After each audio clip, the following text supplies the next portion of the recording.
Mirëmëngjes të gjithëve, ju përshëndes, mirë se erdhët në Rezën e sotme. Kjo bota moderne që na kërkon gjithmonë të jemi në dispozicion, në lëvizje, gati për të kujdesur për të tjerët, shpeshherë na bën që të anashkalojmë diçka shumë thelbësore, të shërojmë pjesën tonë të brendshme.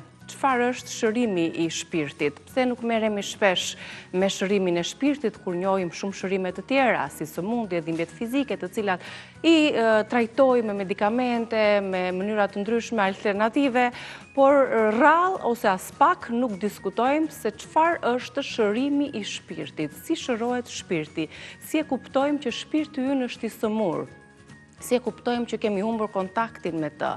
Shpeshherë harrojmë që forca më e madhe nuk është aty jashtë, por brenda nesh. Pikërisht personi që do të vi të diskutojë për këtë temë, jo shumë të diskutueshme nëpër mediat tona, është një person që lidhet pikërisht me energjinë shpirtërore, është Amadea Stefa dhe ju e doni shumë atë, sepse ka një energji pozitive dhe flet pikërisht për anën spirituale, për pjesën e shërimit të shpirtit dhe rëndësinë e përkujdesjes së tij. Fenomeni i zemrës së thyer, të gjithë e njohim, çfarë është dhe si mund të shërohet zemra e thyer. Të gjitha këto do t'i diskutojmë, ndaj na ndiqni pas pak në orën 10:05 pas fleshit informativ. Kemi gjithashtu këshilla vere se si mund të kujdesemi që vapën ta anashkalojmë edhe duke u kujdesur për objektet që kemi në shtëpi, për mënyrën se si e pastrojmë, se mënyrën se si arredojmë, që tek perdet, tapeti, mbulisat e divanëve, çarçafët, të tjera këshilla do të marrim nga ekspertja e higjienës, ndaj qëndroni mos u shkëputni nga Reze Diellje, po ashtu edhe nga recetat që ka menduar Albana sot, të cilat janë shumë të thjeshta, të shijshme, fantastike. Shkojmë njërë në kuzhinë.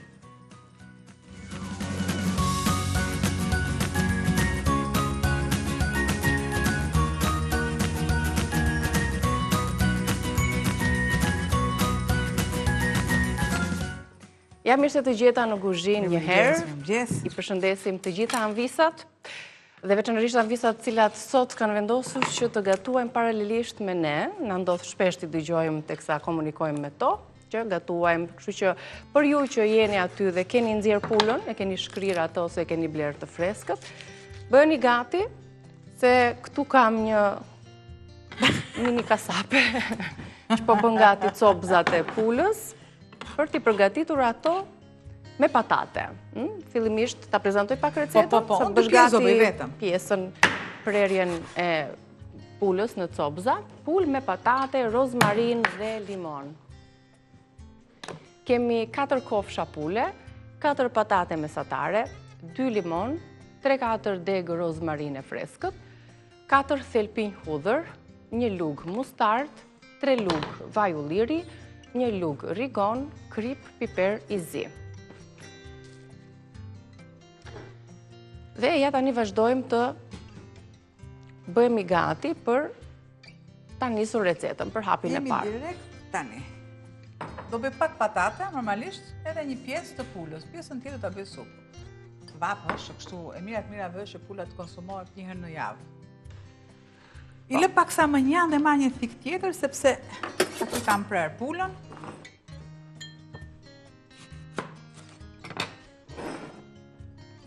Do të përgatisim tani çfarë? Marinimin e pulës. Limonin. Është i duhur se e mban të butë. Furën, mos haroni. Jam e ku jam. I bëj dhe një masazh duarve me limon. Po masazh se është e shëndetshme edhe për forcimin e thojve, po mbi të gjitha dhe për faktin që u prek pula, kështu që pas larjes edhe një disinfektim me limon. Mustardën tani. Shto e pak më tepër faktikisht, për t'i dhënë një shije më të fuqishme. Nëse doni një shije pak më të dobët, më të lehtë, jo më të dobët. Te dobësimin është hormondia. S'ka, ku shkon gjua, ku do më gëmbi? Ka njerëz që fillojnë dhe në verë dobësimin, nuk para përgatitet më përpara, po e marrin kështu shtruar. Si është ajo shpreha me vezën? Kur vjen veza, ja. Ai stilja mu, për shembull. Gjithmonë ka kohë për të gjithë. Për gjëra të mira gjithmonë ka kohë. Proces termik, gjalpin.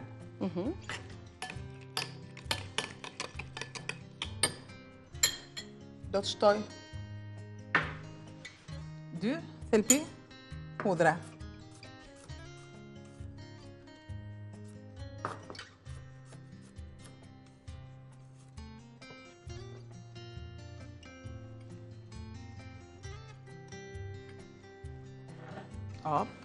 Pra në fletëza. Çfarë më mungon? Më mungon pak vaj ulliri. Që shkoj ta marr tek ullishtja. Edhe zbusim pak dhe ja shtojmë dozën e yndyrës së duhur.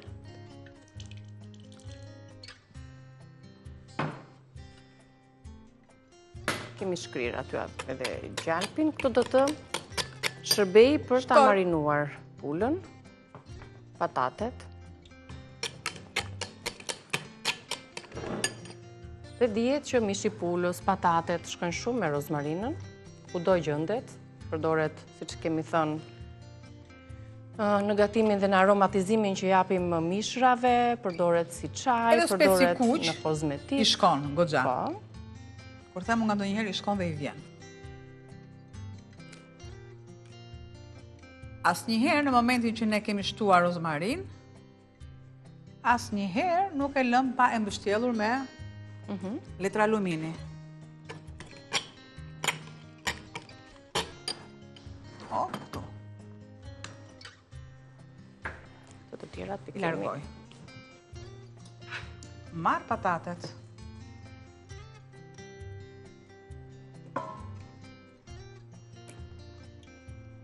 Lej pak taljerën. Po. Kemi zgjedhur në mënyrë të barabartë, në sasi të barabartë apo në raporte të barabarta, patatet bashkë me mishin e pulës, sepse do na duhet që ta shoqërojmë këtë gatim. Marinada është ajo që bën diferencën në gatime të tilla dhe kujdesi që i kushtojmë gjithmonë taljerës, banakut, enëve që përgatisim apo presim sopat e pulës, duhet të jetë maksimal ky kujdes për shkak se dihet salmonela tek pula, përhapet gjithandej. Larja shplarja mirë e taljerës, e thikës, përpara se ta vendosim në furrë, sepse me kalimin në temperaturë të lartë më pas nuk është problematike prania e salmonelës, por në raste të tilla është e rrezikshme. Mos larja e duhur. Pra, me krip, me limon, e kemi treguar her pas here, për larjen dhe pastrimin e taljerës. Të patate kuksi pas kem duket, se nuk jam dhe mirë në dallimin e varieteteve, po janë kështu të verdha. Anvisave të kuksit, se kam një marrëdhënie shumë të mirë me kuksin.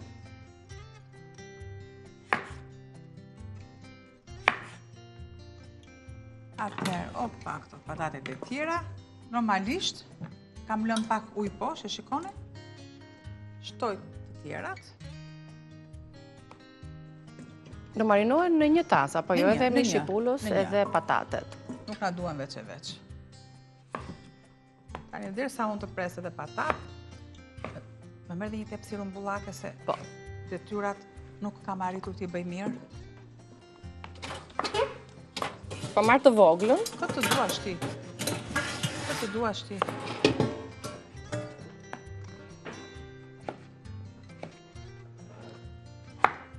Po e luaj edhe me pak vaj.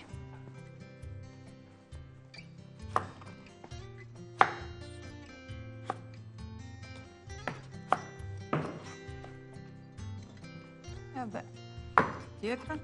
Patatet konsumohen faktikisht në tavë. Konsumohen. Tava me patate ka qenë prej vitesh dhe vazhdon të jetë traditë shumë familjeve tona shqiptare. E diela ose byreku, lakrori, ose tava me patate me pul, ose pul me oriz. Kështu që përveç se të traditës, ndërkohë familjet ose nënat tona nuk e përdornin këtë lloj marinade, por thjesht krip piper të zi, në një rigon, pak rozmarinë, tani ka ndryshuar kohë dhe ne i përmirësojmë shije. Shtojmë ustar që të jetë ajo ngjyra e këndshme dhe i ka të gjitha shijet faktikisht. Aroma, ngjyra, butësia që i jep mustarda. Dhe mirë është që në masazhim i mirë. Mirë është dhe të qëndroj pas masazhimit. Duke qëndruar, përthithen më mirë të gjitha erëzat, lëngjet, aromat e marinadës. Më pas edhe pjekja bëhet më e kollajt. Faktikisht janë dhe të lagura, nuk janë të thata mirë, po. Një qik vaj këtu, së është mjaftueshëm ndoshta. Kjo është pra receta jonë e parë, pul me patate të marinuara, të dyja edhe pula dhe patatet, me një përzierje shumë të shishme, të veçantë, që na i bën këtë gatim shumë të thjesht, po ashtu edhe dukesh sikur çfarë kemi përgatitur, diçka me aromë të mirë, të shishme, kjo marinada me pak mustardë, me rozmarin, vaj ulliri. Do të shtojmë dhe pak gjalpin për këtë recetë kemi ne, do të shtojmë dhe pak gjalp. Dhe hudhra në fetëza. Hudhra në fetëza. Në pluhur, si të doni ju, po unë pra në feta. Ja, që të kapë Përzierje e mirë dhe me 2 doreza. të lugës. Direkt në doreza se bën më mirë punën përzierja. S'ka problem. Një masazhim Ku ka derë dhe thot populli në këto raste? I mirë.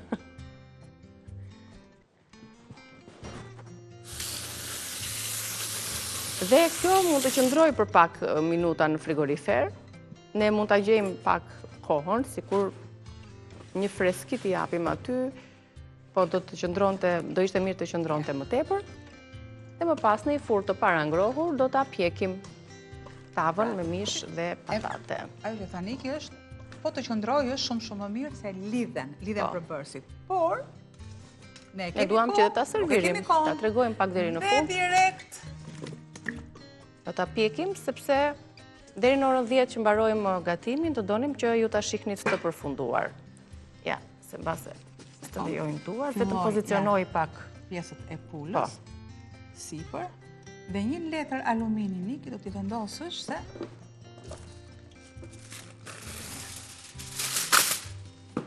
ja. Do ta mbështjell tani tavën të sapo përfunduar me letrën e alumini dhe më pas do ta vendosim në 200 gradë Celsius.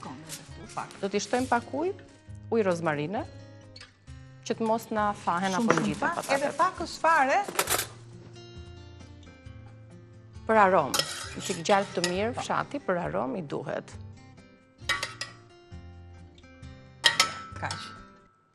Nëse ende nuk keni vendosur çfarë të gatuani për drek, ja bëni një tavë me pul, me patate, me mustard, me fetza hudrash dhe me rozmarin. Po e vendos, ja po e mbuloj mirë, po e vendos tani në furrë, në 200 gradë kemi ndezur, për t'i kthehemi me njerë pas mesazhit promocional për të vazhduar me recetën e dytë. Çfarë gatuam, do ta zbulojmë çfarë kemi tani? Do bëjmë një byrek pas pak.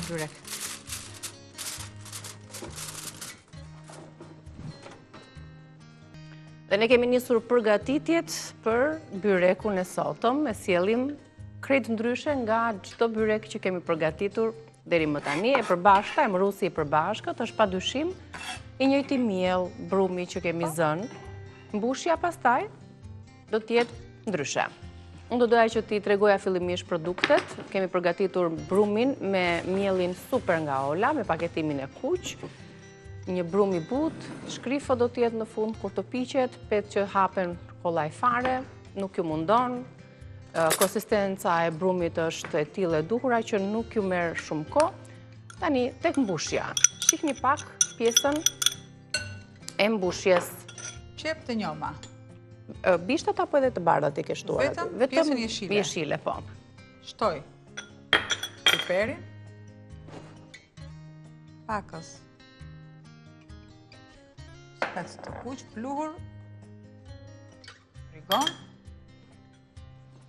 Dhe do kem kujdes se kripa, se është djathë që ka kripë. Por, dua të dominoj shija e qepëve të njoma. Prandaj dhe djathin e ka më pak.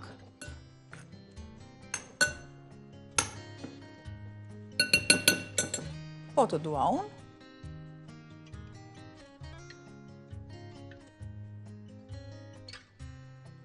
Që vendos një vezë. Dhe pse jo, kur vezët janë të duhura, të freskta, pak zvaj. Nëse dëshironi, shtoni bimë aromatike, pra këtu është opcionale. Mund të shkoj në një majdanoz, në një koper, në një gjik. Këtu është opcionale.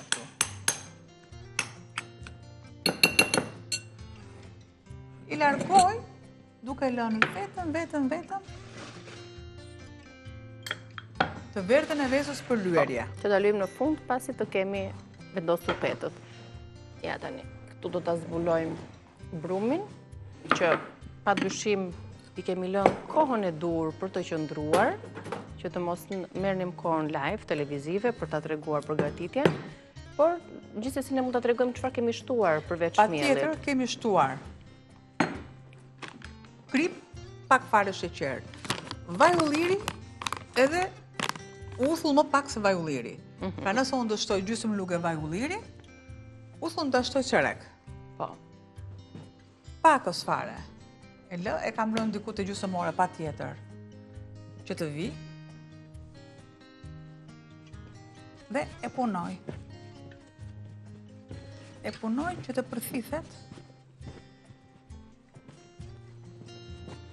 mirë. Është një brum i duhur, jo ngjitës, diku te 500 gram miell, po shpeshherë, nëse ju do të vendosni ujin pak më të nxehtë, pra pak më të nxehtë se i vakët, normalisht qullet edhe ju kërkon miell. Sikundër edhe kur e përdorim ujin e ftohtë fare, bëhet më i fortë brumi se ç'duhet. Kështu që janë disa rregulla në kuzhinë që i mësojmë gjatë rrugës, gjatë praktikës, kur themi ne ky brumi më doli pak i qullt, mos e kisha ujin e nxehtë. Tani për shembull ndikojnë temperaturat. Po. Pra zërini më të ftohtë që ta keni në gjysmë që ta lë që të vi brumi, të jetë i duhur.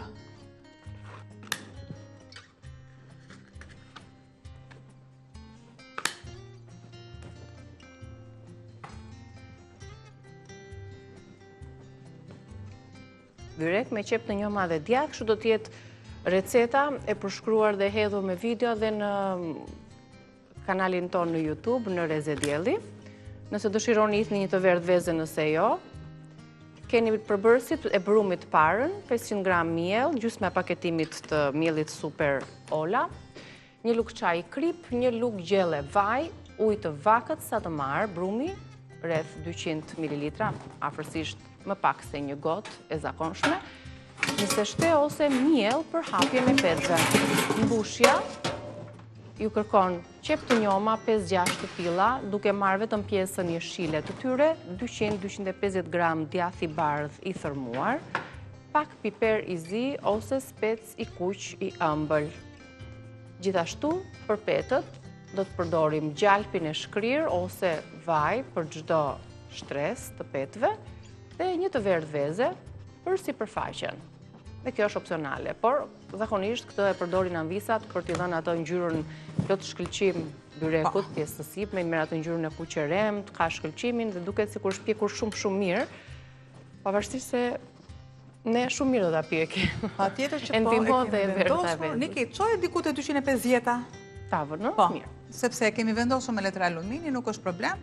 Në moment që unë do vendos dhe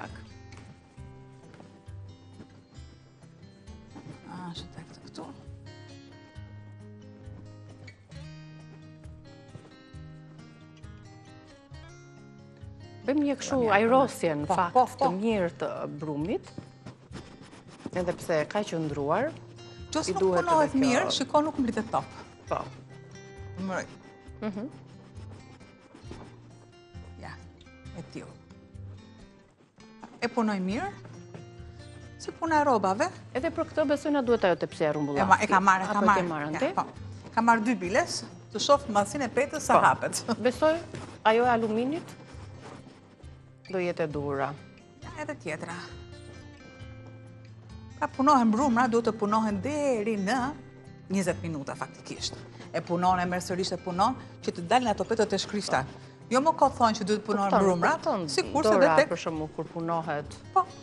E ndjen dora që është i duhuri për tu hapur petët.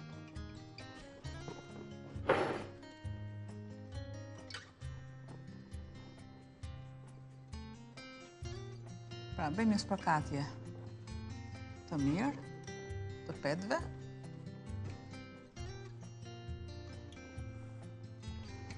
E një seshteja i mban të buta petët gjithmonë kur përdoret për hapjen e tyre, përveç se ndihmon në hapje, edhe pse mielli është aq i imët.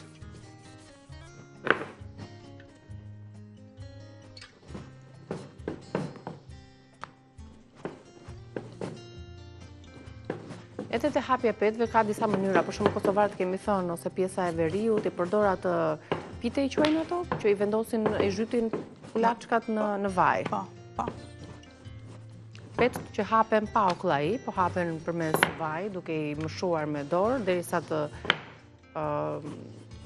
hollohet e gjithë sipërfaqja e petës, që t'jetë e njëtrajtshme, ndaj dhe këtë punë e bën oklaia në rastin kur petët nuk i kemi të zhytura në vaj, por i hapin me miell ose me një seshte. Dhe sa më shumë të bëhen petët, të rim petët, aq më mirë do jetë për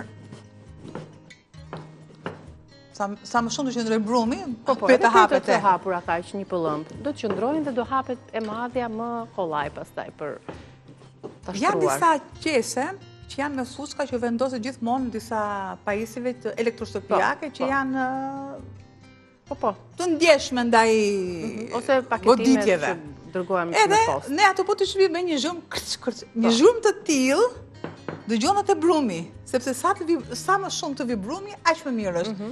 Dhe këtë efekt e krijon uthulla. Uthulla dhe majaja, patjetër. E thash, sa më shumë të qëndroj, aq më mirë është.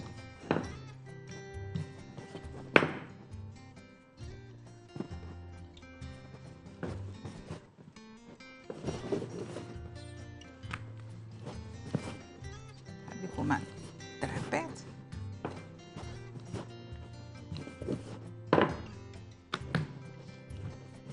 Shumë mund të jetë kulaçë. Ja sa mi që hapen. I njohim disa prej tyre që të kalojmë ne në te reklamat e radhës, por ndoshta të hapim petën e parë që të vendosim qepët.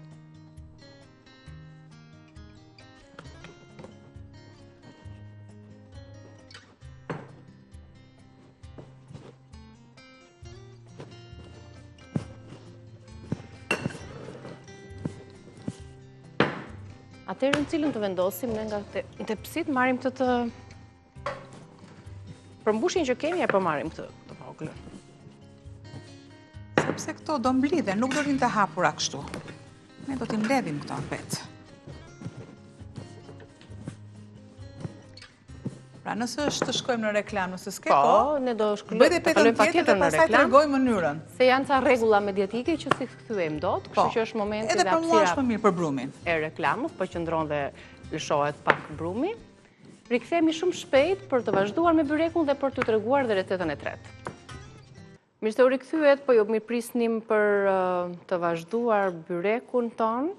Prerjen gjithashtu, pak më ndryshe nga byreku dhe më pashëm, po ashtu edhe mbushja me qep të njoma dhe me djath. Me erza, me një të verdh veze dhe ja tek kemi bërë një prerje të tillë. Pra ja, vendosi një gocë të tillë dhe më pas bëjni prerjet. Pse e bëjmë këtë prerje? Është për ta pjekur më mirë dhe për ta do të qenë më praktik në konsumim. Ne kemi gati të ndarë më pas kur të piqet.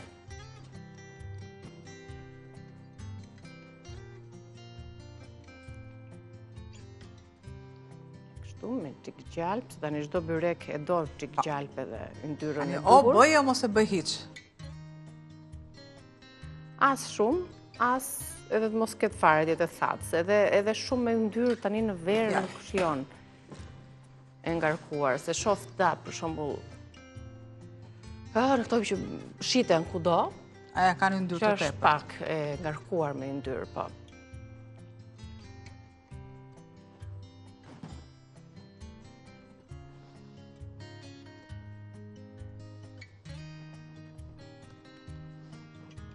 Tani mbajmë ata të prerjen që bëm, sepse edhe pasi t'i vendosim, do t'jenë petët shumë të shkrifta në këtë formë, do t'a hapim edhe një herë petën, por pasi të kemi vendosur mbushjen dhe petën sipër, ajo prerja mund t'jetë shumë e volitshme, themi ne, për ta pjekur dhe për ta shijuar në fund, duke ndarë në pjesë. Normalisht, tani për merr momentin. yndyrën më mirë në këtë formë.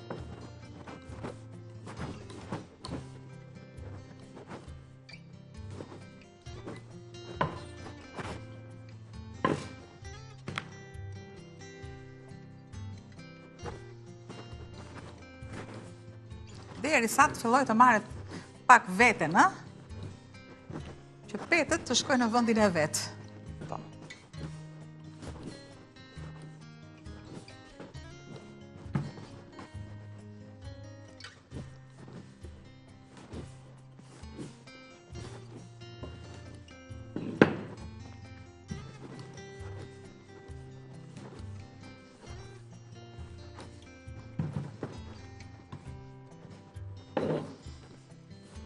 Dhe me gjithë të përforcime dhe këtë përkushtim që kemi bërë brumit, petëve, nga mos dali një byrek. Vëllai, si çund vetëm.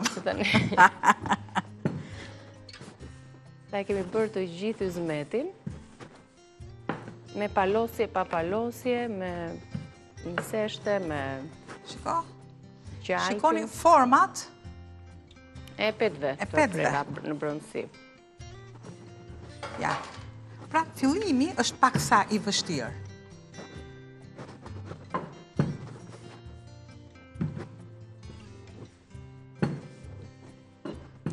Tani e hape shumë, se do të pikim në saqë. Hapa, shumë hapa. Apo hapet shtrijet. Asha i lezeti që hapa shtrien për të treguar që mielli Ola bën çuditëra.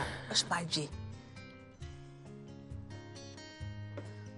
Ja, dhe shtresa e parë, vendosim pastaj mbushjen. Shtresa e parë duhet gjithmonë.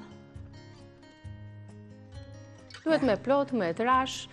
Bëjmë një përsëritje do doja tani të recetës, sepse kemi ndarë atë në disa pjesë, për mbushjen, për petët dhe për shërbimin e brumit, që i bëhet në fund me vajin e ullirit, dhe me niseshten që do t'i mbaj ato më të buta, do t'i hapi dhe shumë shpejt. Për mielin, për brumin që kemi përgatitur para prakisht, kemi përdorur mielin Ola Super, 500 gram të tillë, një lugë çaj krip, një lugë gjelle me vaj, mos harroni dhe pak uthull, ujë niseshte.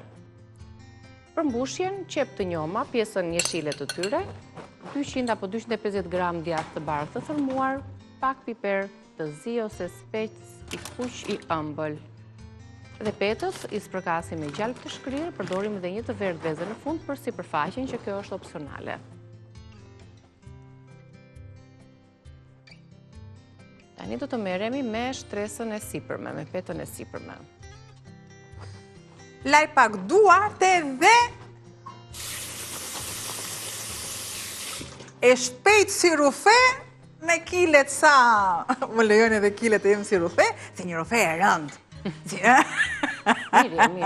Mirje. O, i marë.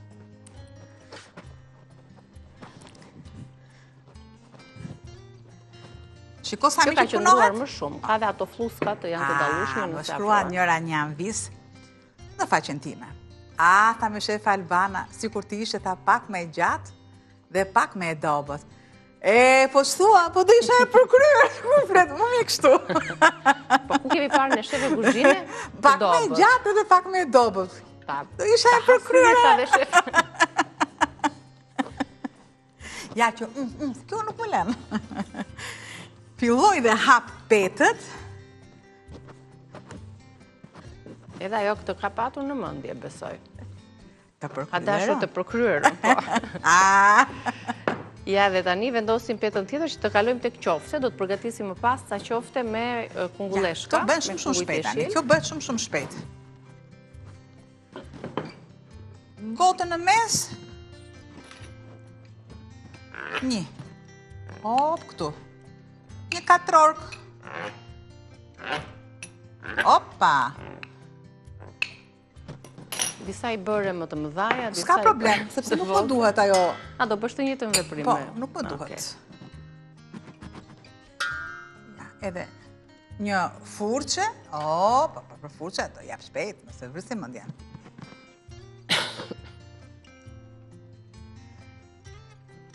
Edhe kjo këtu se pas kam haruar paksa, ose e ka përthithur mirë. Dhe filloj. E para, e dyta, hop. Nuk kanë shqetësojnë se si mund t'jenë këto, absolutisht. Po. Do hapet ajo, do hapet një nejtë të vetme. E do jetë pak më e vogël në përmasa, se sa pesa tjetër. Do t'i bëjmë dhe atë prerjen që duam edhe e kemi kryer. Ndërkohë, të hedhim një sy tavës, byrek mund të vendosim pas tavës.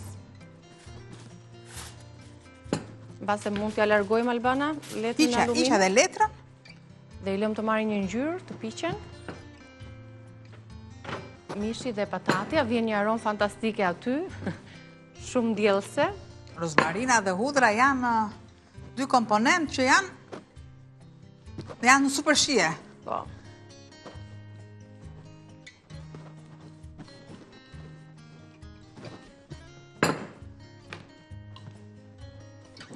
Sa të filloj dhe të shtrihet pak, dhe pastaj, ne jemi shumë në rregull, po. Pastaj nuk kanë dalin peta, do t'a bësh.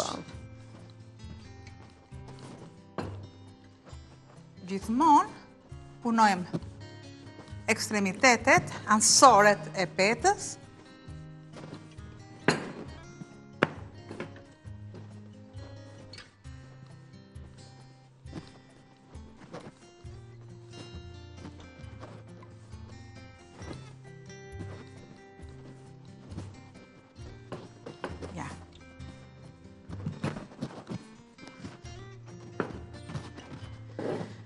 Disa do thonë që janë të trasha. Nuk janë të trasha sepse bëhen petë të fletëzuara. Të shkrifta, peta, të pjekura mirë, sigurisht edhe pjekja ka shumë rëndësi tek brumrat, tek byreku. Ne do donim që të falenderoni Molën, sepse për gjatë gjithë vitit na ka dhënë mundësinë të gatuajmë sipas shefit ton lloj-lloj gatimesh me brumë.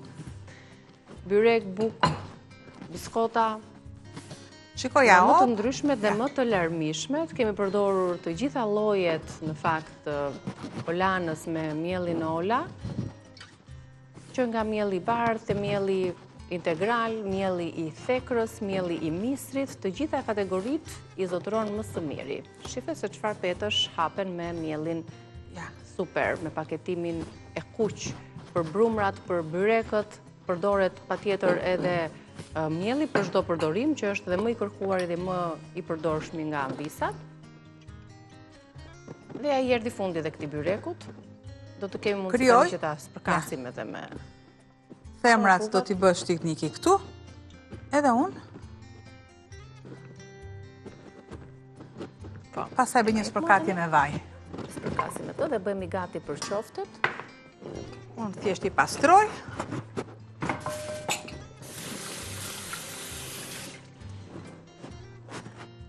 Bëhemi që t'i spërkasim femrat më shumë me gjalpin apo me vaj, me yndyrën që kemi, ne kemi shkrirë gjalpin, kështu që i mbajmë ato të buta, sepse janë të vetmet që e duan këtë zbutjen nga jashtë. Petët janë të shkrifta sepse janë punuar mirë, kanë petëzat brenda, yndyrën gjithashtu.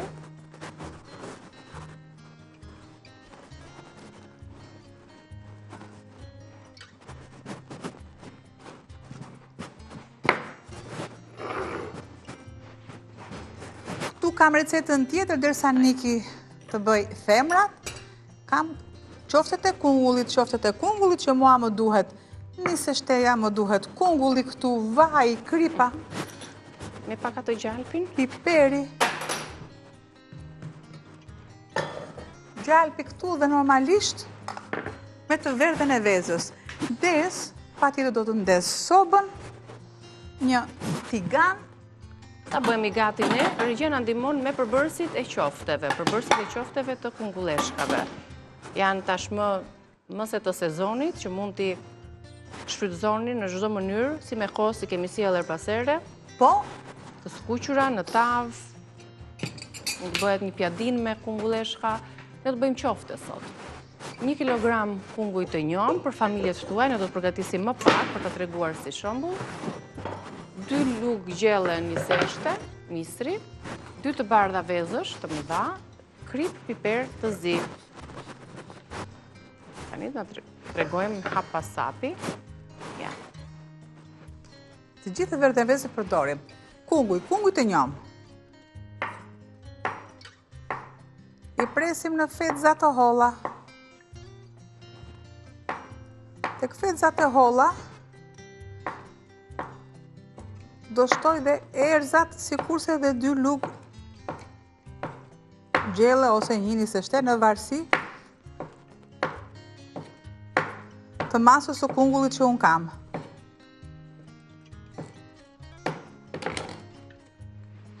Ja, këtu.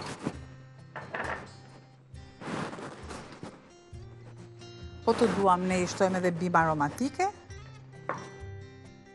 Kemi vënd aty ne për ta Patjetër që bëjmë. Po provoj pak patatet dhe nëse ato janë bërë bashkë me mishin, po ai sjell në tryez. Ja duan dhe pak, po e vendos poshtë atë herë. Dhe të shpresojmë që do të bëhen deri në fund të programit. Donte edhe pak. Mishi edhe patatet ishin ende pak të forta, kështu që do t'i lëmë në kohën e tyre dhe më pas mund t'i mbulojmë sërish për të qëndruar të buta. Ja. Kungujt. Pra nuk i grive këto në rende, në fetza. I lash në dis. Do të shtoj.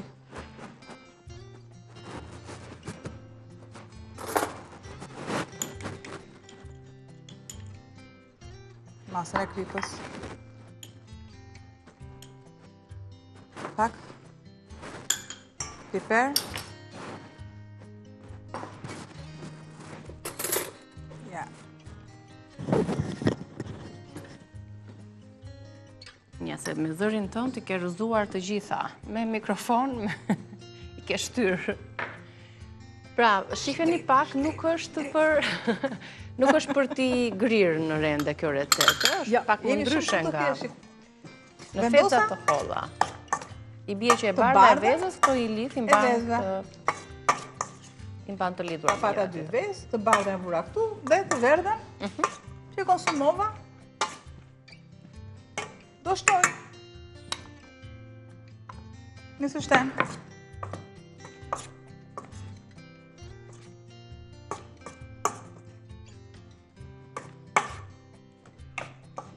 Shtoj vajnë. Po.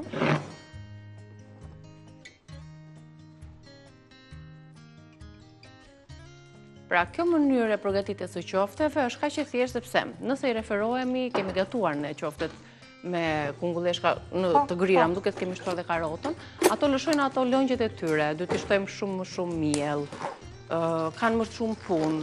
Kjo duket sikur është më praktike dhe më e thjeshtë në përgatitje dhe të ham më pak kohë e para, plus që nuk kemi atë merakun që ka më shumë apo jo lëngje. Ja kemi këtu në energjik, gjetën e energjiku. Disa gjetët të vogla. Ja, një këtu që ti.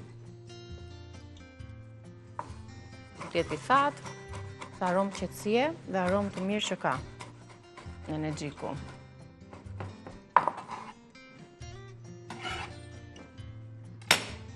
Rohet mirë vaj dhe i vendosim kështu lug-lug.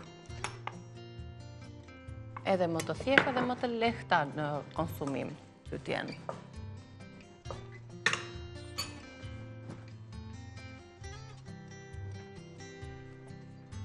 Opa. Një përzierje e mirë. Dhe tregojmë ndoshta 2-3 të parat, t'i skuqim. Po, direkt, ja.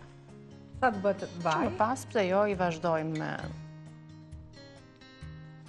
Se dihet që në tas qelqi, në gjithë është e verdha e vezëve. Po.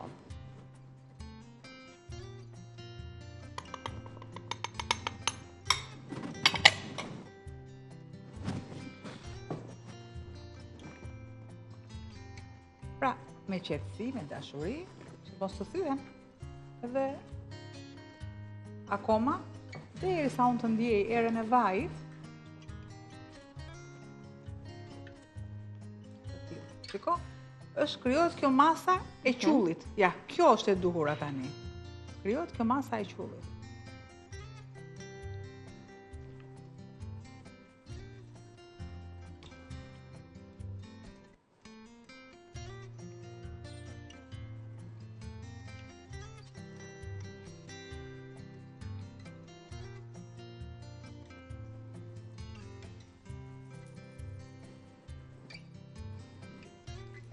Plus kemi zgjedhur këto kungulleshkat jeshile me ngjyrë të errët, sepse e marrin më pak kohë dhe në skuqe, plus që këto edhe konsumohen kështu siç janë, pa i gatuar në për sallata, nëse i presim shumë të vogla. Do t'i kthejmë dhe nga ana tjetër dhe nuk ka rrezik që ato të ndahen, sepse është e bardha e vezës që i lidh dhe i mban të bashkuara. Shifeni?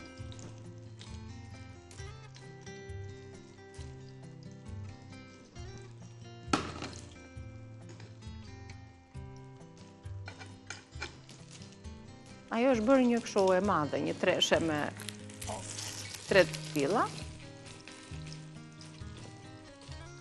Okej, i lëm të skuqen. Shikon, mbaren fort.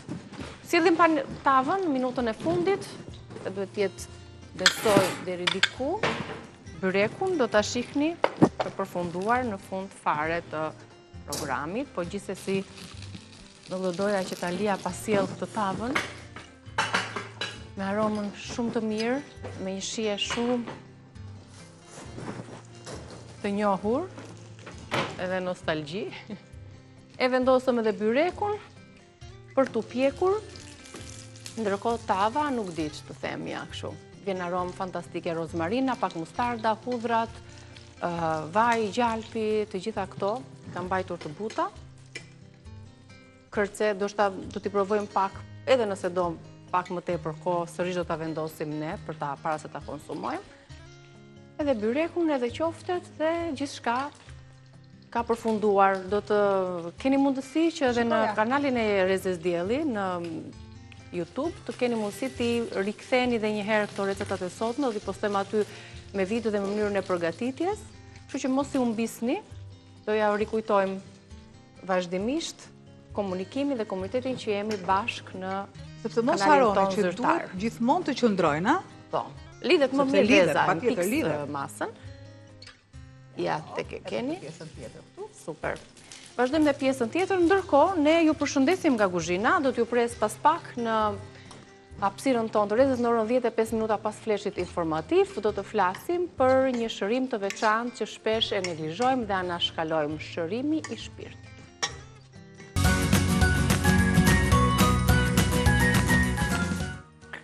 Në një botë që shpesher na kërkon të jemi të fortë, jemi në lëvizje, të jemi në dispozicion, të jemi të përkushtuar, ka një nevojë për tek kësaj që ne të gjithë besoj e neglizhojmë. Bëhet fjalë për rikthimin e vetja, për të parë veten, për brëndësinë e vetes tonë, për ta shëruar shpirtin. Po. A mund të shërojmë veten? Ka disa mënyra shërimi. Kur kemi një sëmundje, kur jemi të lodhur, përdorim medikamente të ndryshme, por nuk e kthejmë ndonjëherë syrin tek plaga shpirtërore, tek shërimi vetes brenda nesh. E ftuara e sotme është një gruaj që e doni shumë, sepse ajo frymëzon me praninë e saj, me qetësinë e saj, me thellësinë e saj. Është Amadea Stefa, një emër që lidhet me energjinë shpirtërore. Kënaqësi që rivjen në Rezën tonë. Faleminderit. Faleminderit shumë, Amadea. Ke disa kohë në Shqipëri, je ambasadore e paqes edhe në Austri, nominuar me shumë çmime dhe e njohur për këto evente transformuese që lidhen me energjinë tonë të brendshme. Dhe duke qenë se ke dhe vetë një energji të tillë që e rrezaton në rrethin tënd, këto ditë të kam parë të rrethuar me shumë njerëz që duan të transformojnë veten e tyre, rreth parë të shkojnë brenda vetes së tyre, sepse dihet që ajo forca më e madhe nuk është jashtë nesh, është brenda nesh. Pse është kaq shumë e rëndësishme të flitet sot për energjinë e shpirtit? Sepse mund të punojmë në mënyrë preventive. Në mënyrë që të tjerët mos të kalojnë nga emocionet rënda, në psiqik nga njëherë depresion, në panik, ose dhe stresin si ta menaxhojmë. Sepse shumica e botës, po thuaj se 90% janë duke kaluar në një shtres ndoshta jo të bukur, dhe që janë duke bërë vetës tyre, jetën e tyre të vështirë. Dhe ne kemi mundësi nëpërmjet lidhjes në zemër dhe në shpirtin ton, që atë stres, edhe pse ekziston, sepse ekziston, ndoshta është shumë i vështirë ta menaxhojmë nga ana e thamon normal e jetës, kemi mundësi të paktën nëse ne lidhemi me vetveten ton më thellë, që ai stres nuk të vinë 100%, mund të vinë 50%. Dhe aq më shumë që ne punojmë me vetveten tonë është diçka shumë e bukur, sepse ai stres më vjen 10%. Po. Atëherë thu, wow, nuk e ndjej më stresin. Pra, nuk e ndjej më atë emocion. Por mënyra se si e menaxhojmë atë ndryshon nga njëri tjetri. Ndryshon, edhe kuptohet që është një punë me vetvete. E them në fillim, për shembull, disa persona thonë, wow, nuk e ndjej vetveten, nuk e ndjej zemrën, ndoshta nuk e ndjej shpirtin, nuk e di se çfarë është shpirti e para, se shumë vetas nuk e kanë idenë. Por nëse lidhesh me vetveten më thellë, më të vërtet nëpërmjet meditimit ose disa praktikave shumë të bukura, shumë të thjeshta, njerëzit arrin vetë që emocionet të balancohet, ankthi, frika, depresioni, panikut, wow, mes disa sekondave, thosh, wow, e ula vetë. Ne, është ajo shprehja e bukur, kemi fuqinë të transformojmë çdo lloj aspekti në jetën tonë. Duke filluar edhe nga marrëdhëniet, edhe nga sëmundjet, dhe tjetra dhe nga financat. Sepse ne jemi manifestues në mënyrë të pavetdijshme. Është ai ligji Pumarangut i thojmë ne, në qoftë se ne nisim një mesazh jo të bukur dikujt tjetër, ai do të na kthehet edhe ne. Ndoshta jo për të njëjtin person, por për një person komplet të ndryshëm, që ti ndoshta as nuk e pret. Pra, mos bëjmë keq sepse do të marrim mbrapsht atë që nuk duhet bëjmë keq. Edhe thjesht ose është një mendim, një fjalë, sepse ne shqiptarë shpesh e kanë vënë re që flasim shumë njëri për tjetrin. I thonë flasim brapa shpine. Shkon e pin kafe, e merr gjysën e kumshive në përgoj. Mos sa bëni këtë gjë, sepse në mënyrë automatike, ajo energji që ne flasim për të tjerë do të na flasim për ne. Dhe patjetër na vjen keq. Patjetër, kur na flasim për ato që ne nuk duam, patjetër që na vjen keq, pavarësisht se nuk e kuptojmë që ne flasim për të tjerët. Si e ke gjetur rrethin shoqëror shqiptar përsa i takon stresit, përsa i takon energjisë, duke e krahasuar me aty ku ti jeton, për shembull? Kemi diferenca të mëdha në mënyrën se si e menaxhojmë stresin, sa të stresuar jemi ne me popujt e tjerë? Atëherë, në Austri dhe në vende të tjera, mëson kam shetit buhegi me thënë drejtën në përbot, shumica e menaxhojnë stresin nëpërmjet qefit, nëpërmjet një lidhje me natyrën. Për shembull, në Austri ne bëjmë ecim në natyrë çdo javë, minimumi një herë. Domethënë të gjithë prindërit i shikojnë me fëmijët që o i majnë hopa, o kanë ndonjë mënyra të tyre se si i marrin, ose përpara kur janë shumë të vegjël dhe ecin dhe shkojnë nëpër male, bëjnë alpinizëm. Domethënë, o në liçen o në mal. Të tjerë shkojnë në det, për shembull italianët e kanë në det, domethënë kanë atë lidhjen tjetër, domethënë secili popull ka atë lidhjet e veta që ta lënë atë stresin në natyrë, dhe kjo është ajo lidhja e parë numër 1. Nëse ne nuk e bëjmë as këtë, domethënë kemi një mungesë. Unë shikoj këtu në Tiranë dhe në Shqipëri që ne i kemi mundësitë, domethënë sepse kemi detin, nuk e kemi shumë larg. Kemi natyrën, kemi malin. Kemi natyrën, por nga që jeta është kaq e mbytur me programe që në mëngjes deri në darkë, pothuajse shumë pak veta mund ta bëjnë atë gjë. Ndoshta në fundjavë mund të shkojnë një ditë, një të diel për shembull, dhe ajo është një fillim i herë. Nëse ne nuk kena mundësi ta bëjmë këtë gjë, atëherë ne mund ta bëjmë në shtëpi.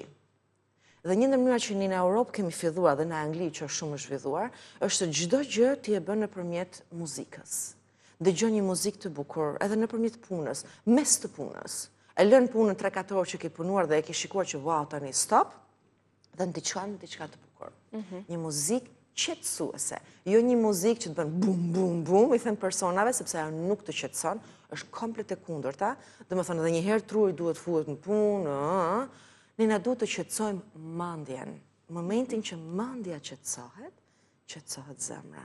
Momentin që qetësohet zemra, atëherë qetësohet edhe shpirti dhe të gjithë trupi jon, qenia jon. Dhe atëherë kur qetësohemi, kemi mundësi që të kemi në mbas dite punën shumë më mirë, me rezultat. Nuk kemi të lodhur.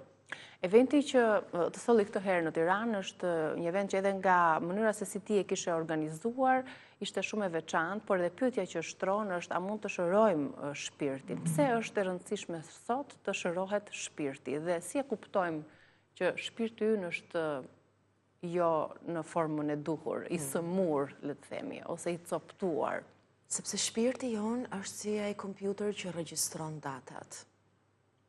Dhe nuk e di se që ka ajo karta, i vëm ato kartat ne që regjistrojmë ka njëherë ato fotot, ato gjërat, ekstra. Dhe më thënë, shpirti mban, regjistron, mbledh të gjitha kujtimet, që në bark të nënës, e deri tani, e gjithë e kaluara jonë, shpirti jonë e ka marrë. Që se ka parë persona që janë duke u grindur, e ka marrë. Shamatat i ka marrë.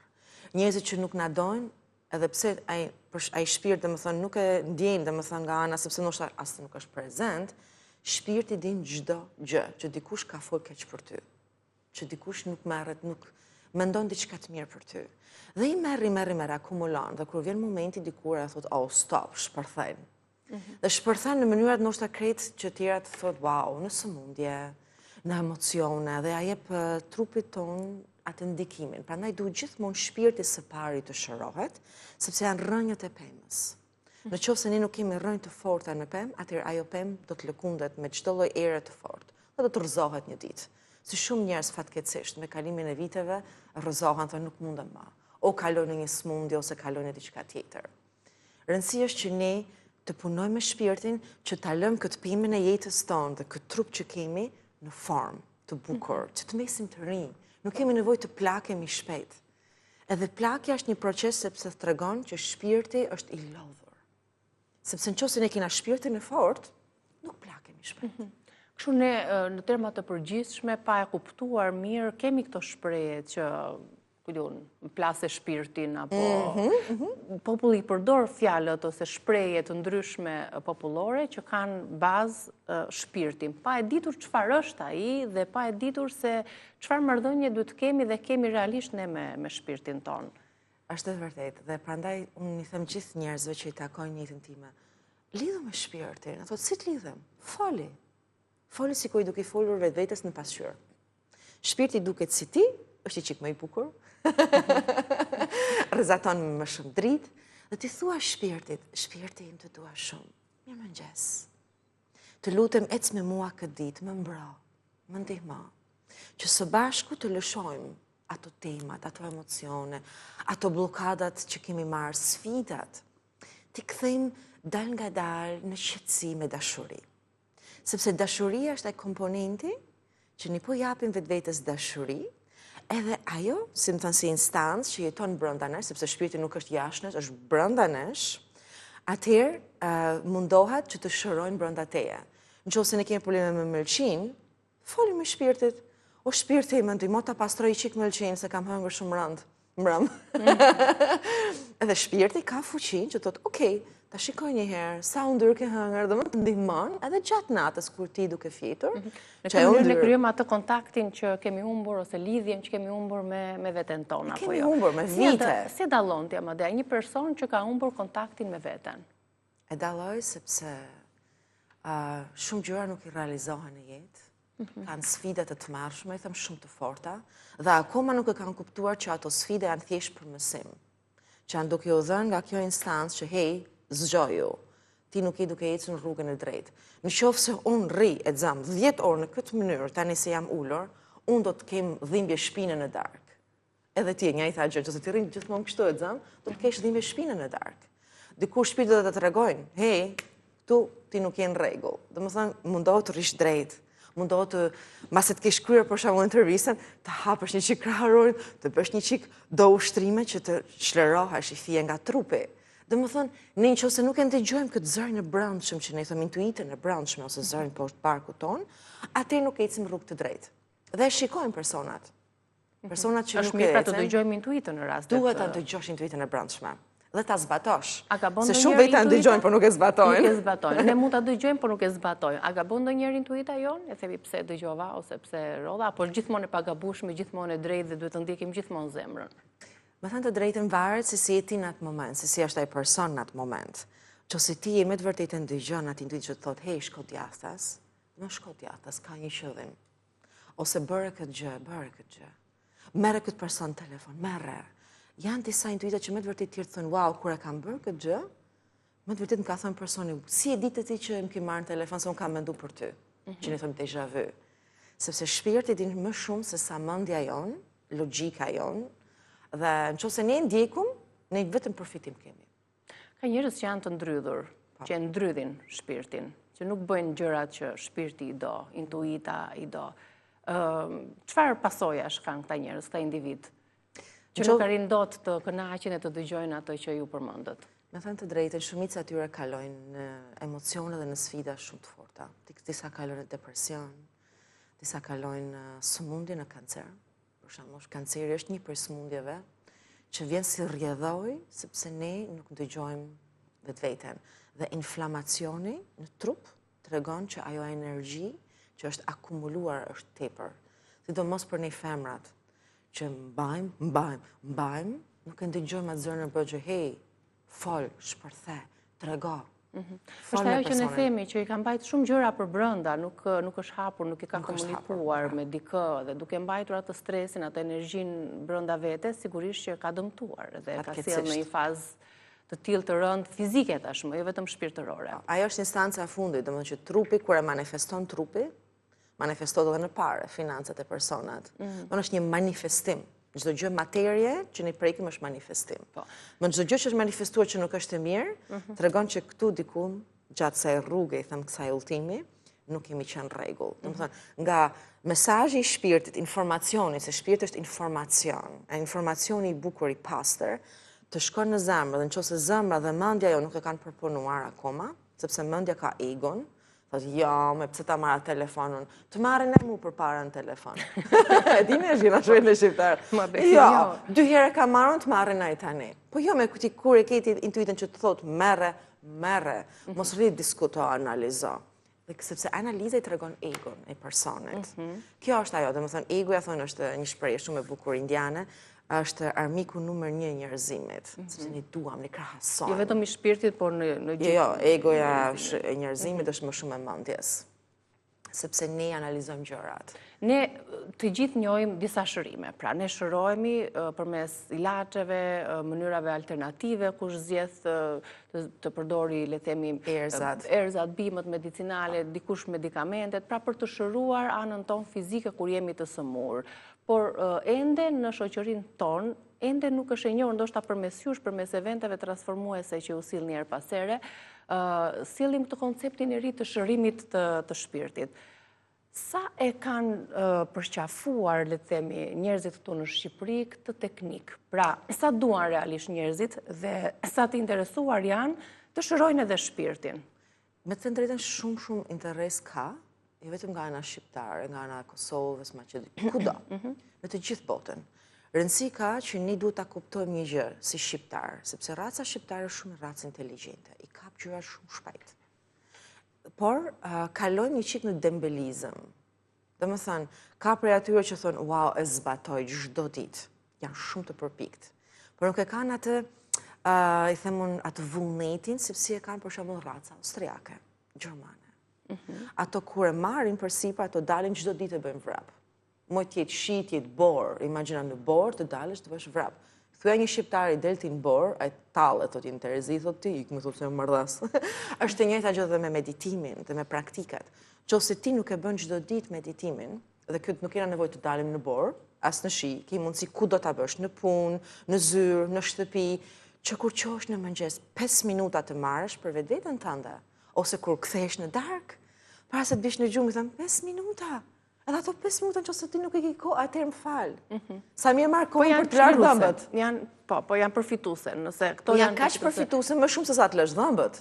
Në këto 5 minutshin që ja po e themi dhe po e rekomandojmë, çfarë duhet i themi vetes çdo ditë? Si mund ta nisim? Për dikë që është duke na ndjekur se ndoshta këto terapit apo le themi energjia e grupit e bën më mirë punën, kur jemi në grupe dhe ky proces i shërimit personal është më efikas.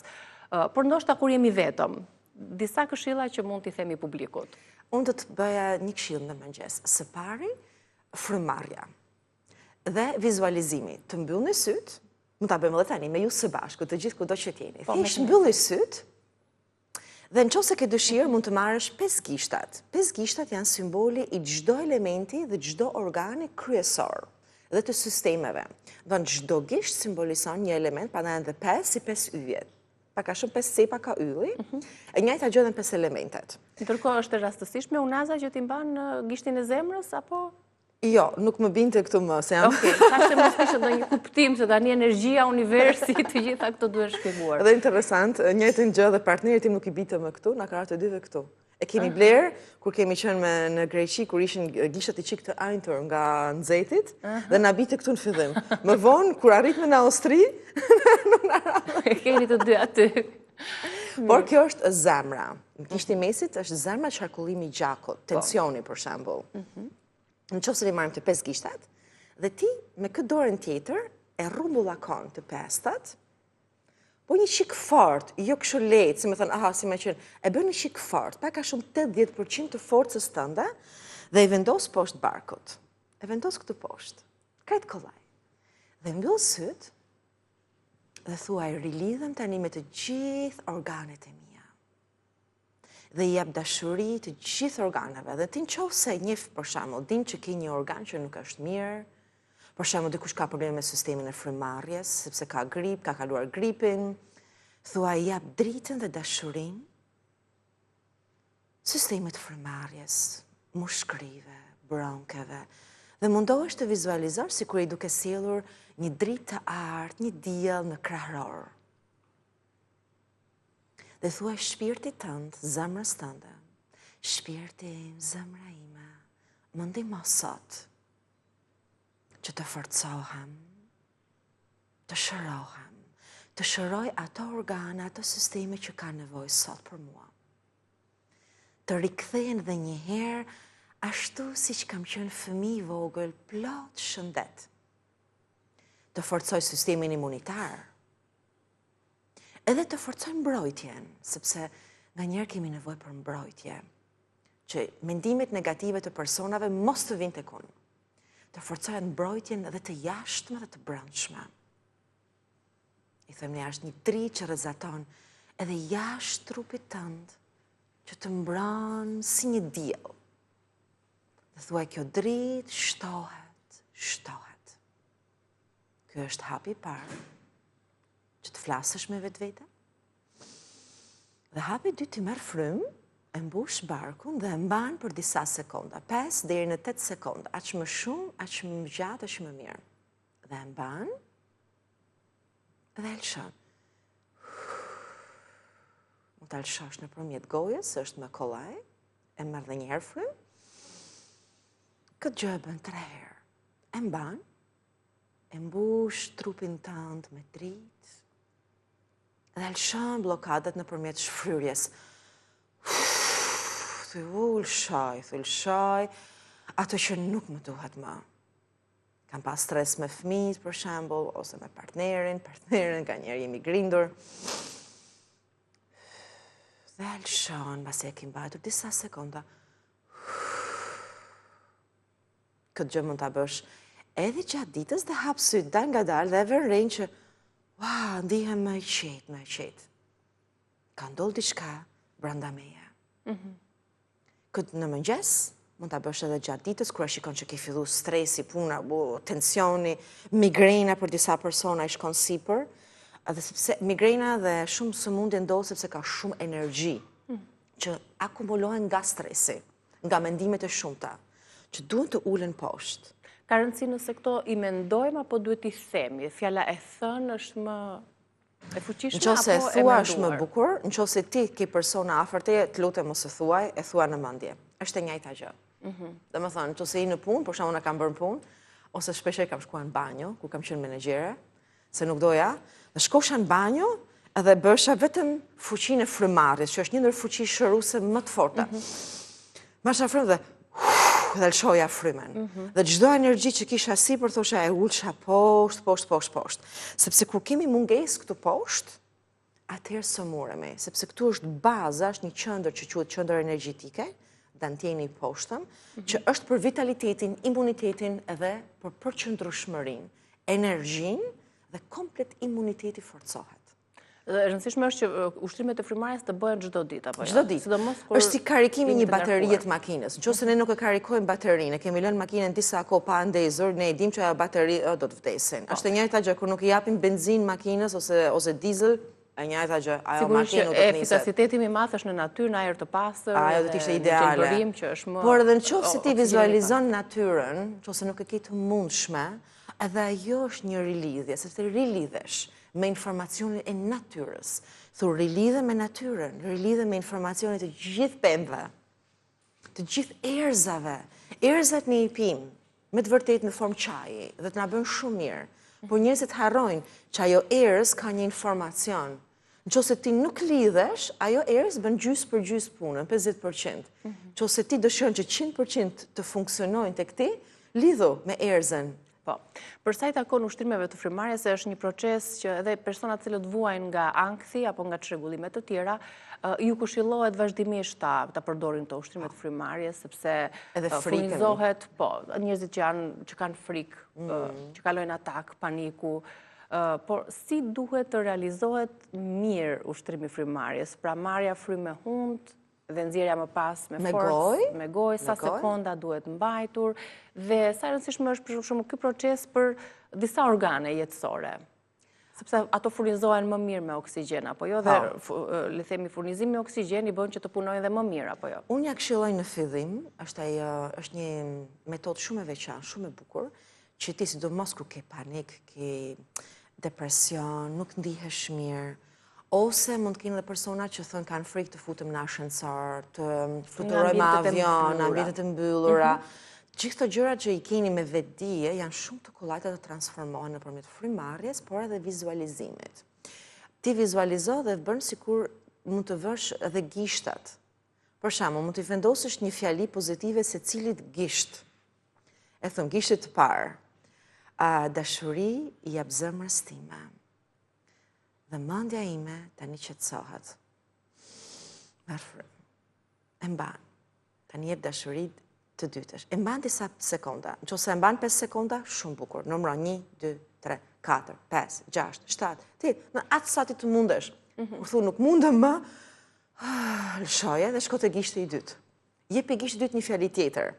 Nëse ke problem me një partner, marrëdhëniet e mia përmirësohen.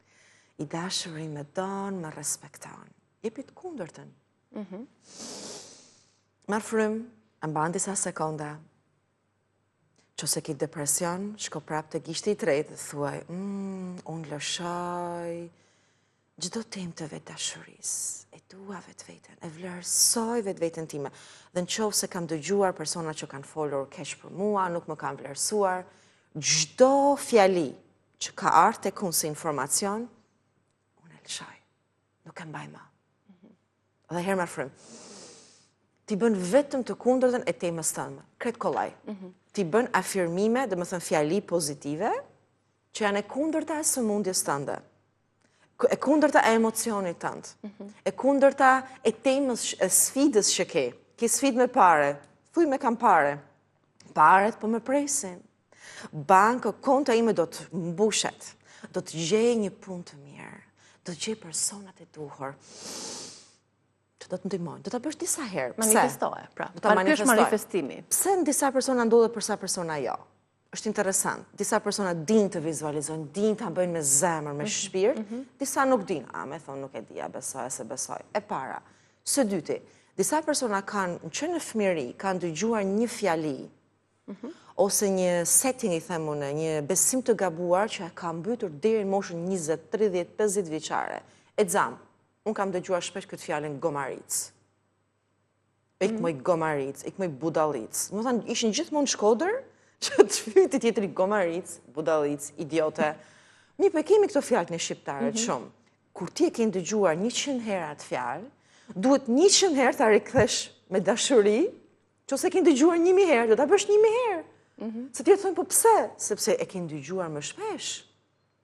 Nëse ti ke thënë vetvetes tënde, ama se nuk di, jo më se kush jam unë, jo se jam femër, meshkujt kanë gjithmonë fat, ato duhet të ecin jetë. Ne femrat, kena ato, dhe më thënë ato besimet e gabuara, në mënyrë të vetëdijshme ose të pavetëdijshme. Që duhet të rikthesh dashuri. Se ashtu na janë Janë futur nga shoqëria, nga familja. Thuash, jo, unë jam me Zoja, unë do t'ja arri. Do ta thuash 100 herë.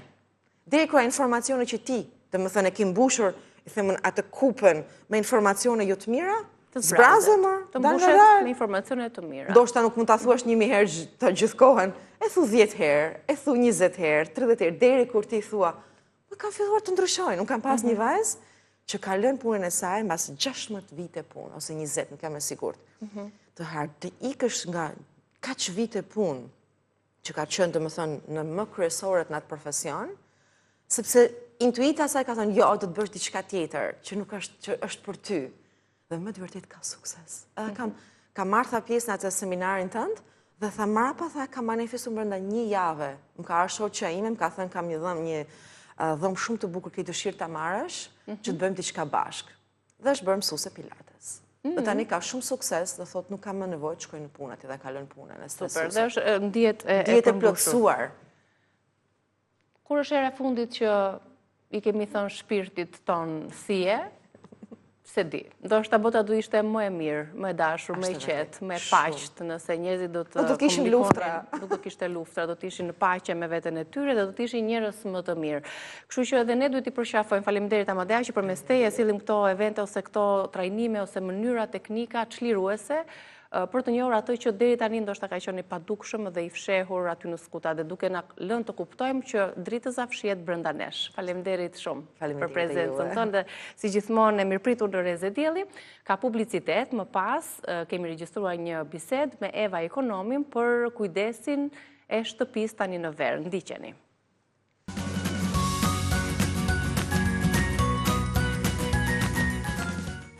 Mirë se erdhët në këtë pjesë të dytë të Reze Dielli. Si do të kujdesemi për shtëpinë gjatë verës? Ne të gjithë e duam verën për plazhin, për temperatura, dakord, por si të kemi një shtëpi të freskët?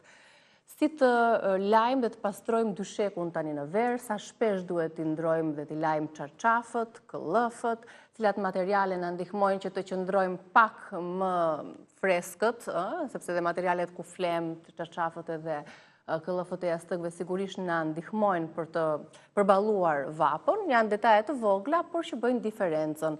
Si të pastrojmë lajmë dyshemen, si të freskojmë shtëpinë duke e pastruar atë, të gjitha këto këshilla, do t'i diskutoj me Evën e My Home. Më pëlqen ta them, kështu mirë se erdhe. Mirë se u riktheve, Eva. Mirë se u gjeta. Janë tema shtëpie, këshilla të vlefshme si një udhëzues praktik për zonjat dhe gratë, që janë anvisa, janë zonja shtëpie, bëjnë punë të verës. Fillojmë me themeli dhe ndoshta heqim sa gjëra që janë si barë në shtëpi edhe duket sikur ajrosim, sikur e freskojmë. Se është e rëndësishme të ruajmë freskim brenda shtëpisë, pavarësisht temperaturave jashtë. Sigurisht, ashtu është. Ti vetë nga e ke nisur për shtëpinë tënde? Në fakt, nga perdet. Nga perdet? Perdet. Perdet, sepse ato bëjnë diferencën. Ndryshimi më të madh. Larja e tyre, vendosja e të tjerave, llojeve të tjera të perdeve, të copave të tjera, dhe pastaj me radhë, gradualisht. Cilat copa perdesh na mbajnë ambientin pak më të freskët? Trasha, të errta, ndoshta edhe ngjyrat mund t'i tregojnë? Ideja është, sepse janë 2 lloje perdesh, dhe varet edhe ana e dritareve nga është. Domethënë, nëse është vap, bie shumë dielli para ditës, qoftë i mazitës, se edhe e dielli mazitës nuk durohet. Duhen perde të trasha, ose dyshe, por ama materiali të jetë pambuk, lino ose bambu. Dhe të jenë jo të errta. Ky është ndryshimi, domethënë, në qoftë se dritarja është nga ana që nuk hyn shumë diell, atëherë perde të lehta, siç dihet. Se nuk do t'i përdorin për këtë funksionin që duan. Pambuk, lino, tyl, ka domethënë. Pra ky është ndryshimi, domethënë.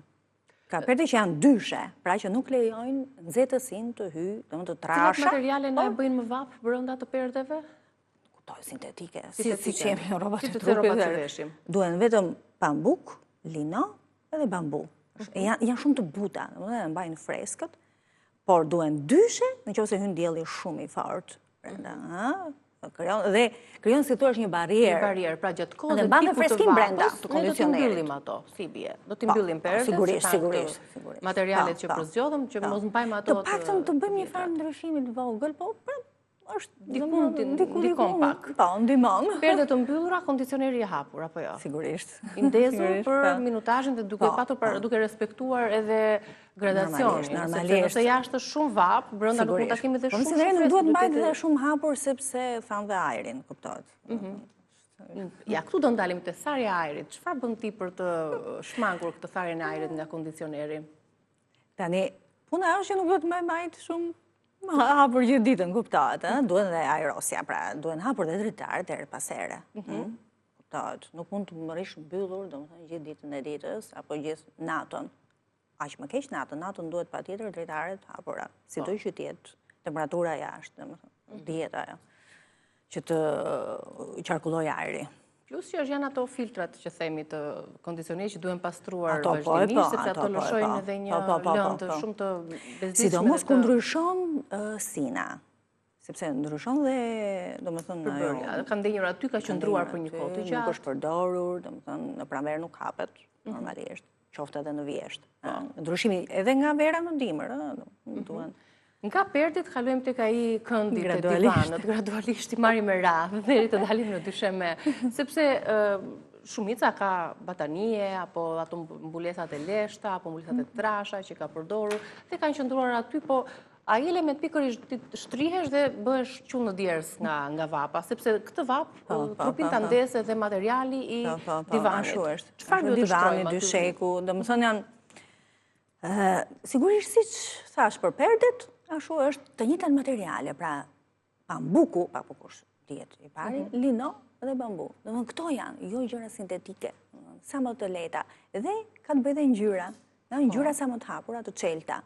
Sepse sigurisht e përthyen ato rrezën si do të sigurisht, po. Të errtat e mbajnë nxehtësinë, kështu që ka i bien shkurt Eva, edhe çfarë aty? Të pambukta, saten, të divanët, ndoshta për të krijuar këtë komoditetin e freskisë. Po. A është thjesht një efekt që ne mendojmë apo është realisht na ndihmon? Është realisht, po ndikon shumë. Po.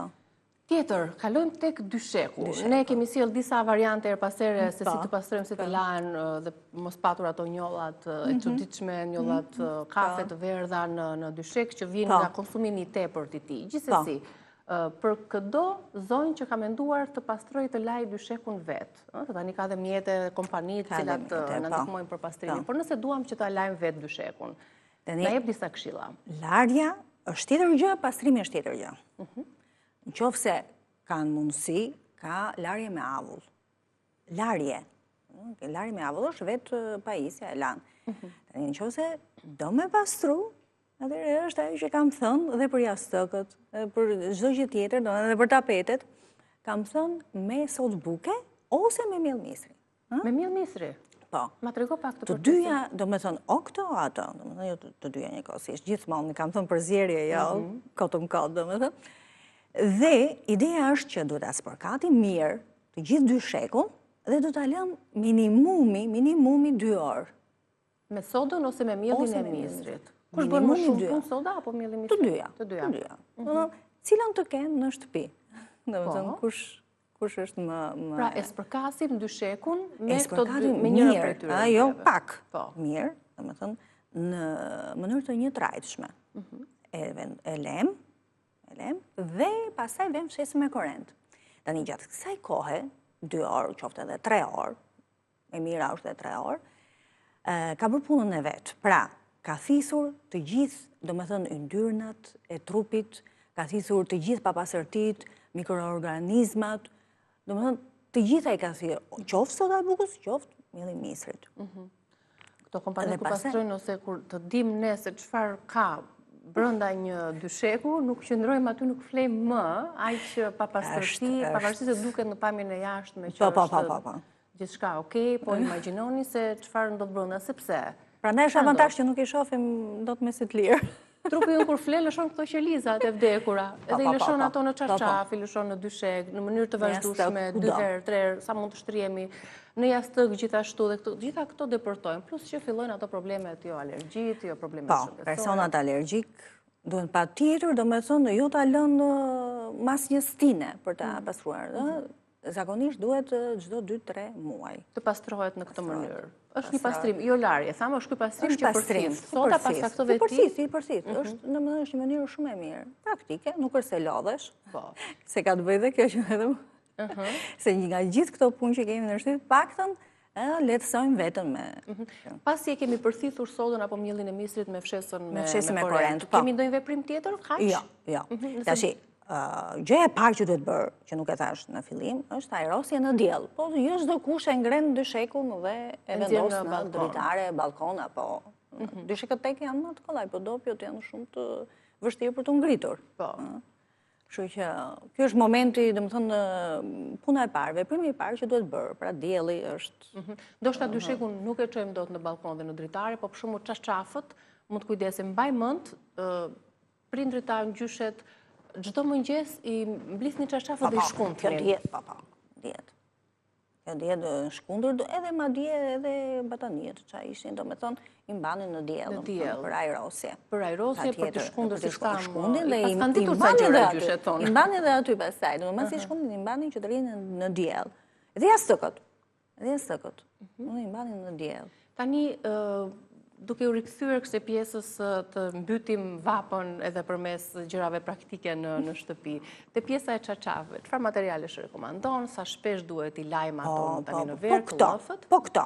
Do të thënë sa më të lehta, të holla, se ka lloj materialesh tash. Po pambuk ka, saten ka, lino.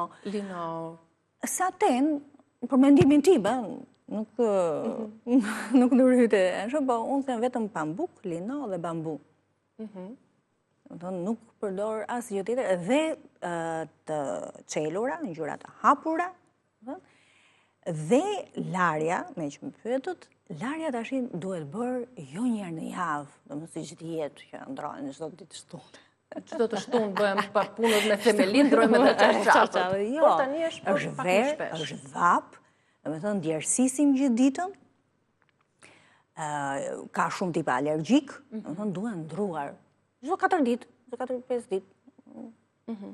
Ndoshta edhe më shpesh, varet gjithmonë nga veprimtaria e njeriut. Sa shpesh dhe sa shumë ndjerësit individit për të... Madje është dhe një gjë tjetër që duhet marrë parasysh. Në qoftë se nuk bëhet dush në darkë, çarçafët normalisht gjithaj pluri, djersa e aktivitetit të ditës zhytet nën shtresa. Prandaj, në qoftë se o do lash çarçafin, o do lash veten.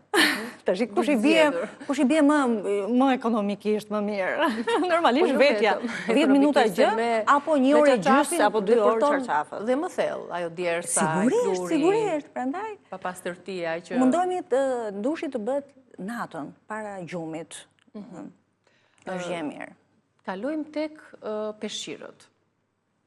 Për larjen e tyre, për mbajtjen aty e peshqirëve sa më të buta, i kemi sjellë edhe një herë tjetër në mos gaboj teksa i kemi pastruar, po tani edhe peshqirët kanë ato karakteristikat e veta të pastrimit, apo jo? Gabimi që ne bëjmë pasi jemi larë është që ato peshqirin nuk e ajrosim, nuk e nxjerrim të thahet jashtë. Ashtu është, po. Çfarë problemi është? Madje kam dëgjuar që rinë dhe në dyshemen e banjos, aty bëhet ca lagështira që ke përdorur, ca edhe peshqirë që rinë të lagur aty. Bëhet ambienti, domethënë bëhet e ndihet ajra e lagështirës deri dhe myk, domethënë krijohet te peshqirët. Prandaj mundësisht në balkon, në verandë, varet nga mundësitë, kuptohet. Në balkon, unë për veten time për shembull kam shufra kastile për peshqirët. Që domosdoshmërisht kanë veçësi aty brenda. Shufra cengela, shufrat janë më praktike, sigurisht, sepse hapet komplet, sipërfaqja. Dhe, domethënë, është gjë tjetër pastaj larja. Varet se sa kohë i le ciklit të larjes. Është mirë që peshqirët të lahen pas çdo larje? Tashi, peshqirët e trupit, domethënë të dushit, domethënë mas 2 larjesh, aq. Sidomos tash në verë, Normalisht edhe pas zhëllari, varet gjithmonë nga niveli i papastërtisë. Çdo individ ka peshqirin e vet apo një peshqir gjithë familja? Sigurisht, Po përmend gabimet jo vetëm i dushit, domethënë që vëjmë, po edhe i fytyrës dhe i duarve. I secili të ketë peshqirin e vet, patjetër. Po, jo se nga që u hapite, por shumica besoj përdorin një ose dy maksimumi. Por shumë çifti përdor një peshqir. Jo, është gabuar. 3 pjesëtarë që jemi në familje, kemi 3 peshqirë të ndarë. Secili edhe të fytyrës ka peshqirin e vet. Po, 3 peshqirë të ndarë, domethënë për fytyrën, sepse normalisht nuk mund, çdo njeri ka atë lëkurën e vet, mikrobiomën e vet të lëkurës. Po, domethënë nuk mund të fshesh me, domethënë, ha me lukën e tjetrit i bie pastaj. Po, kështu që keni punë në verë, dhe vetëm në verë kjo këshill, por në çdo moment. Jo, nuk është vetëm në verë, punë e Për peshqirëve. fëmijët një herë është rekomandueshme që të kenë gjithmonë peshqirat e tyre. Sa më të butë, sa më shumë mundësisht, peshqiri duhet të jetë edhe i bardhë. Sepse duke i pasur peshqirët në ngjyrë të errët, nuk duken papastërtit. Edhe thua, është i pastër, nuk po e ndroj. Mund të jetë tharë, në varse në banjo, po them për fytyrën, peshqirën e fytyrës, por ka papastërti. Dhe nuk i sheh, sepse është i errët, prandaj mundësisht peshqirët bardhë. Zakonisht peshqirët e errët përdoren për pjesën e këmbëve, për fshirjen e këmbëve. Se dajo këmbëve një herë do përdoret ose 2 herë maksimumi edhe nuk ka shumë. Po. Tani i bie që të lahen peshqirët për ditë. E kuptuam, sepse çdo ditë tani në verë do të lahemi më shpesh. Çdo ditë jo, se varet, sepse nuk jemi gjithë ditën në shtëpi, kuptohet, duhet ka shumë shkaqe, domethënë. Kur je në shtëpi, okay. Se rri do lash duart, do lash fytyrën, do gatuash, do lash duart prap. Kalojmë tek dyshemeja, si thua. Sepse te dyshemeja na, si themi ne, kur është shumë vapë dhe ne kemi filluar ta pastrojmë, ta lajmë dyshemen nga vetë nxehtësia që ajo ka nga vapa, nga temperatura, krijon atë avullin që ne nuk e shohim, por që ndikon tek ambienti.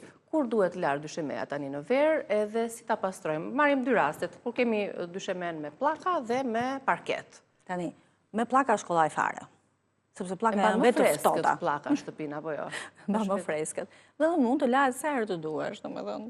Sidomos në zonat ku kalohet më shpesh, ku ka trafik. Siç është ambienti i ngrënies, i kuzhinës. Po edhe i ndenjës, po i ndenjës mund të vesh një, nuk mund të lihet shtëpia pa tapet apo qilim.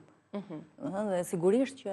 Megjithëse shumica zgjedhin që tani në verë mos shtrojnë asnjë gjë aty, duket sikur është diçka e tepërt. Për mendimin tim duhet një qilim. Rogoz, jo tapeti trash, pra që t'jetë me thurje, pra ne them rogoz. Është edhe më i kollajt për të pastruar, mund edhe të lahet. Të lahet, futën dhe lavatrice me dje. Mos jetë shumë i ma normal sa për të vënë këmbët.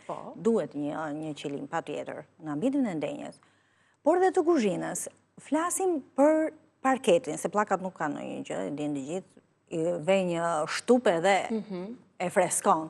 Kurse parketi është më delikat. Është shumë më delikat dhe kalbe direkt, në qoftë se lahet shpesh.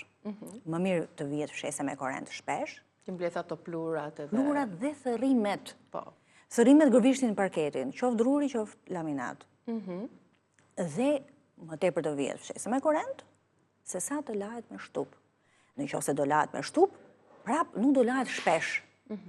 Njërë javë, njërë në 2 javë. Çfarë i shtojmë tek uji kur e lajmë dyshemen, që ata edhe ta ruajmë dyshemen, po edhe ta pastrojmë, ta shkëlqejmë?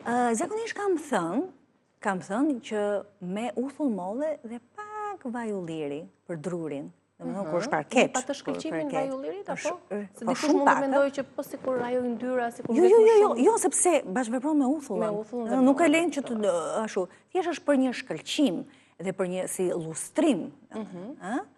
Që shtojmë tek uji, se mos... Te uj, kuptohet, te koma me uj. Dhe, prap kjo gjë insistoj këmë ngull që nuk duhet shpesh. Disa përdorin ujë të nxehtë për larjen e dyshemenit që pastron më mirë. Të ngrohtë, të vakët. Nuk duhet ujë nxehtë, absolutisht. Nuk duhen këto ekstremet, asnjëherë. Duhet të thoja, duhet me leck mikrofiber. Mikrofiber dhe e shtrydhur shumë fort. Po. Kur bëhet fjalë për parket, druri ose laminat. Për të ruajtur atë më. Kalbet më njerë. Dhe si kuptojmë ne që është prishur, ai kërcet kur ecën, ndahen ato fryet, ngrihet. Edhe ndahen shufrat në njëra tjetra. Në ndarjet e parketit, të pjesëve të parketit, ajo fryet. Dhe qahet. Kur është më mirë pastrimi, në mëngjes, pas dite? Varet se tash janë Kam gjithë dëgjuar shumë nëse ti bën këtë pastrimin e dyshemes përpara gjumit, ndikon tek alergjitë e fëmijës, tek alergjitë e të rriturve. Po. Siç kam thënë dhe për rregullimin e kuzhinës, sistemimin, gjitha në përvendin e është që nesër në mëngjes mos shohësh sikur ka rënë bombat. Zisi nga t'ja fillosh më përpara me sistemimin dhe larjen. Larja enve pastaj është e tmeshme, sepse edhe mikroorganizmat, bakteret tani zhvillohen edhe më shumë nga nxehtësia. Gjithë natën kanë ndenjur aty dhe duhet patjetër, Megjithatë tani do të justifikojmë se zonjat edhe lodhen, punojnë. Prandaj këtë doja thoja që varet dhe nga aktiviteti i pjesëtarëve të familjes. Sepse mund të mos kenë fuqi natën. Kështu që çojnë nesër mëngjes dhe i bëjnë. Varet nga Mendojnë se është dhe më freskët. Mirë, ne besoj se dham një 2 këshilla të mira sot për të freskuar shtëpinë brenda saj, pavarësisht vapës që është jashtë, kujdes të zgjedhim materialet e duhura, si tek perdet, si tek çarçafët, ashtu edhe tek mbulesat e divaneve, ashtu edhe me pastrimin e dyshemes dhe ambienteve përreth. Sa më e pastër, aq dhe më e freskët, më e çliruar dihet shtëpia dhe ne të gjithë bashkë. E kam thënë gjithmonë këtë, nuk duhet të ketë gjëra të tepërta. Sepse shtohet punë. Të tepërtat shtohen dhe punët, po edhe të mbysin dhe të krijojnë psikologjikisht një gjendje më të vështirë. Ashtu është. Eva, unë të falenderoj, gjithmonë me këshilla të vlefshme dhe në rrjetet e tua sociale. My home, by Eva, apo jo? Home by Eva. Home by Eva, me këto tokë fjalë e gjeni gjithsesi në Instagram. Të falenderoj edhe një herë. Faleminderit juve. Ditë mbar. Faleminderit edhe juve që na ndoqët, kalofshin një ditë të bukur sot. Vazhdoni të qëndroni në programacionin e Report Televizion. Unë ju përshëndes.